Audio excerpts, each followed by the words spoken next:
Hello, and welcome to another episode of The Heart of. Today is Star Wars Day, so I want to talk about Star Wars. And instead of talking about one movie, I want to talk about a particular character, Anakin Skywalker. Now, what makes Anakin Skywalker interesting to me is he's a tragic, flawed villain. Someone who starts off as a good-natured, sweet boy who turns into this husk of a man who is almost entombed in his suit. Before I go further into it, I want to give a quote from George Lucas himself, the creator of Star Wars. Obviously, you knew that. With the prequel films, you learn that Darth Vader isn't this monster. He's a pathetic individual who made a pact with the devil and lost, and he's trapped. He's a sad, pathetic character, not an evil big monster. I mean, he's a monster that he turned to the dark side and he's serving a bad master, and he's into power and he lost a lot of his humanity. In that way, he's a monster. But beneath that, as Luke says in Return of the Jedi early on, I know there's still good in you. There's still good in you. I can sense it. Only through love of his children and compassion of his children who believe in him, even though he's a monster, does he redeem himself. Now, that was from an interview in 2005 when Revenge of the Sith was coming out. So, and I've always agreed with that stance on Anakin. Anakin is someone who, to me, is the most understandable and empathetic character in the canon. So, he comes up as a slave on the desert planet Tatooine. He is saved by the Jedi Master Qui-Gon Jinn, but he can't sever the attachment with his mother. And instead of the Jedi fostering this idea of it's okay to, it's okay to miss your mom, it's okay to, be upset, they have this very cold attitude. You have to realize this is the height of the Jedi, is the height of their arrogance. The reason they fall in the prequels is to me the arrogance of the Jedi, that they have nothing to worry. I mean, they worry, but they almost feel untouchable in a way. Now, the one member that's not on the council, Qui-Gon, is someone who still believes like the way they do things isn't correct. So they bring this boy Anakin. Qui-Gon pledges to teach him. The council says no. Eventually, Qui-Gon dies. Obi-Wan, Qui-Gon's apprentice, takes this mantle upon himself and thinks he could be just as good of instructor as Qui-Gon was, as Yoda was, and begins to instruct this boy. And Phantom Menace ends with the famous line, "You will be a Jedi, I promise." And Anakin doesn't know what's going to happen to him, and he's training, and he's good. He's even better than some Jedi, whether it's the Force or his lightsaber skills. But as Obi-Wan says in Episode 2, these skills have made him arrogant. Because he's advancing quicker than most. He thinks should get more than most. And that's just not how it is. You have to humble yourself. But at the same time, the understanding part is when you're young and you're youthful, you think you got it all figured out. You think there are plenty of scenes he has with Padme where he's like, I should know that Obi-Wan's jealous and he's critical and there's a moment where he's admiring him, like, Obi-Wan he took me in, he did all these things for me, but he's so jealous and he's so critical, and aren't we all like that? Even Padme says to him, our mentors have a way of poking holes in us and pushing our buttons that most people, don't, because they're with us so long and they know exactly the roots and the foundations of how we tick. Anakin is just like that. He's just a reflection of... when I think of Anakin, sometimes I think of me in that way of when I was younger and I thought I had it all figured out and I'm angry that it just didn't work like this and it didn't work like that. That's Anakin. in the beginning. He has that arrogance to him, and it's just a youthful arrogance right now. And off in the corner, Palpatine is cultivating this relationship with him, and he's like, oh, someone who's known him since he was a child, like, I've known you since you were a little boy, and like any parental figure, it's like, the Jedi should be giving you more stuff, and just be patient, your time's gonna come. And at first it sounds like good advice. At first. We'll get into that later. So Anakin's trudging along, and he starts to get more disillusioned with the Jedi. The war with the Separatists starts at the end of Episode 2. Anakin and Obi-Wan's friendship deepens, their bond deepens, their trust deepens. Anakin has become a more resourceful Jedi, a smarter Jedi. But he's falling to the same things that make us human. In Episode 2, to backtrack, his mother dies. And there's a moment where a lot of fans make fun of this, and sure, there's some clunky dialogue here, and a huge red flag of Anakin killing Tusken Raiders, men, women, and children. But there's a moment that I think shows his childhood naivety and his childhood, or his childish ways is just the state you're put in. And I know this exact state because I feel it at least once or twice a day.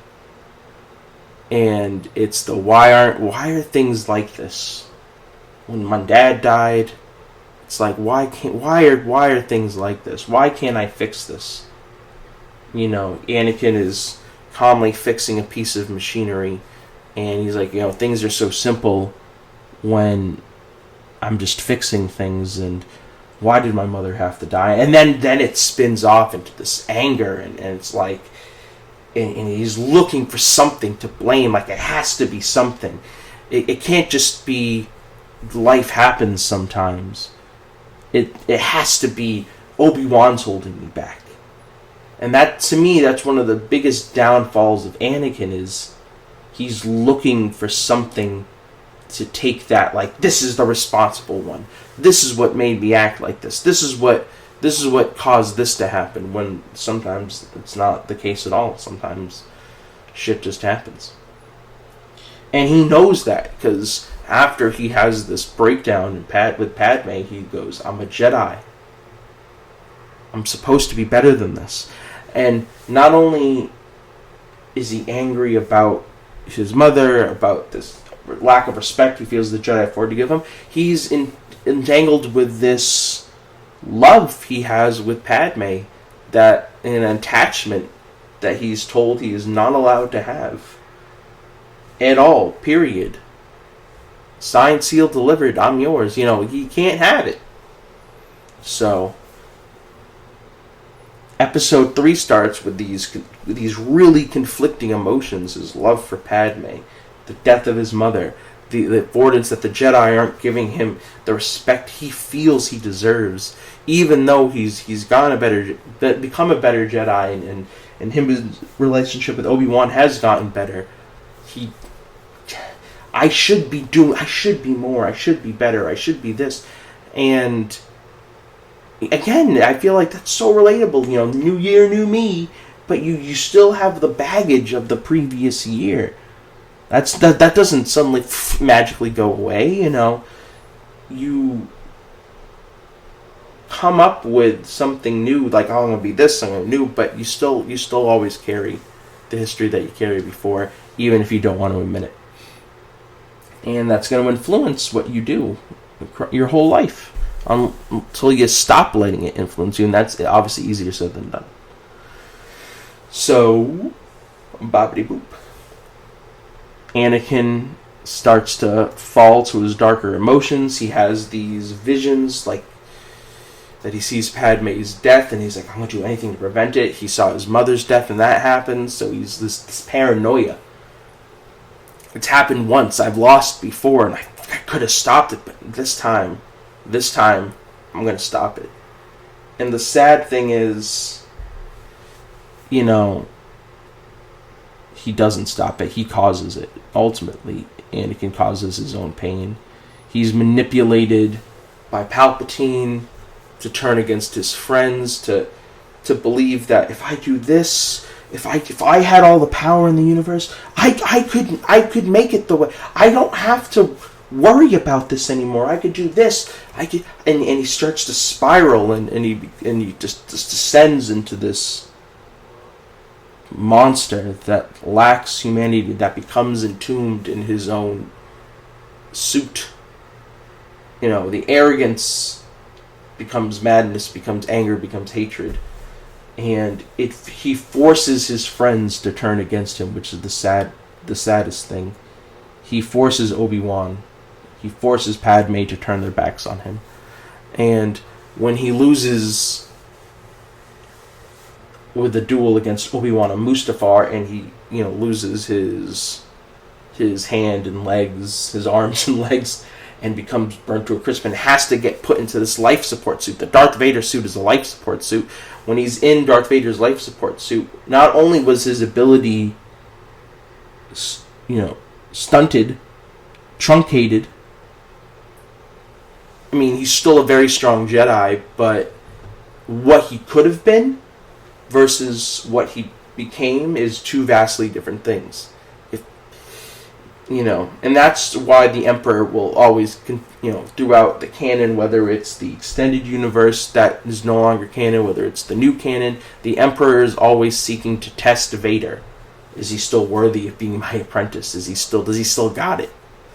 So, not only did he lose a loving mentor like Obi-Wan, who just wanted him to be better for himself, this need, to quote Obi-Wan in his own show, the need for victory blinds Anakin, the need to win. And that comes from his upbringing, his, you know, his middle years, his mother. I like the idea of the need for control will trump anything, so it becomes by any means necessary. They put him in the suit. So he becomes this boy who turns into this. And what makes him so understandable to me and so empathetic, he's a tragic villain, is because we've all been there. We've all messed things up because we didn't understand it. We all thought we had a grasp on everything. We all thought we had it all mapped out, and we took a tragic wrong step. We listened to the wrong person. We heeded the wrong advice. We acted on emotion, and we took things too far. We had a knee jerk and yelled at someone we shouldn't have, who was just trying to help. We've done all these things, the gambit of emotions, Anakin's felt. Obviously not to the extreme of Anakin, but to me what makes Anakin relatable is this tragedy of humanity that we see every single day just sprawled out before us. So, yeah, that is it. I hope you have a good Star Wars day. I've always loved this franchise for as long as I have been alive, since I saw A New Hope.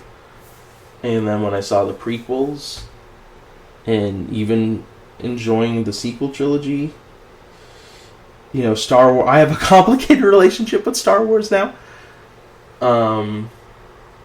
But at its roots, at its core, you know, there's the part of Star Wars that's undeniable. Whether it's Anakin, whether it's Rey, whether it's Luke, whether it's Ezra Bridger, you know, what Star Wars gets right 100% of the time is its main characters. So, this was the tragedy of Anakin. And I love, if you look at the 6 films, excluding the sequel trilogy, it becomes the tragedy of Anakin Skywalker, the fall and the eventual redemption.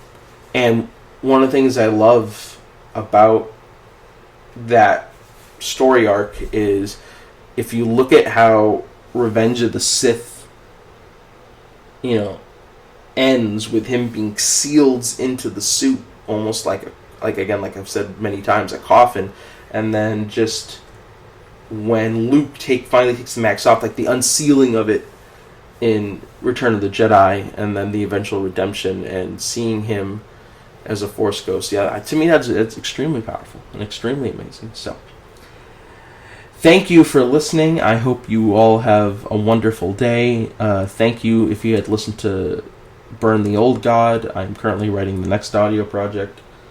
So, thank you. Happy Star Wars Day.